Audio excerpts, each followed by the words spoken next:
তৃতীয় দিন দক্ষিণখানে আমি মাত্র 7 থেকে 8 জনের সাথে আমি কথা বলেছি। দক্ষিণখানে 7 থেকে 8 জন মানুষের সাথে কথা বলেছি, বিএনপি, যুব দল এবং স্বেচ্ছাসেবক দলের নেতাদের সাথে, ছাত্র দলের। আর ফেসবুকে লিখেছিলাম যে দক্ষিণখান কেসি থেকে আমরা শুরু করব।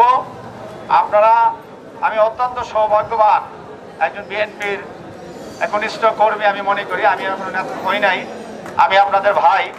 আপনারা ফেসবুকের মাধ্যমে আজকে আপনারা শত শত লোক এখানে উপস্থিত হয়েছেন। আমি অত্যন্ত আনন্দিত, গর্বিত মনে করি।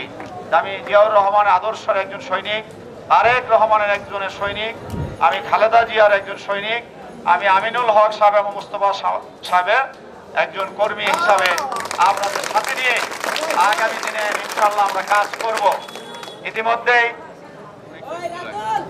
ইতিমধ্যেই অনেকের নাম এখানে আমি বলেছি, নেতারাও পরিচয় করিয়ে দিয়েছে। কারো নাম যদি বাদ থাকে আন্তরিকভাবে আমি দুঃখ প্রকাশ করছি, আমার নাম সবার পরিচয় করে দিতে পারছি না।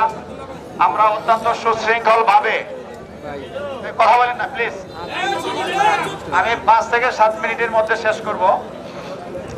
এভাবেই আমরা প্রত্যেকটি থানায় 31 দফার একটি কর্মসূচি মানুষের ঘরে ঘরে পৌঁছে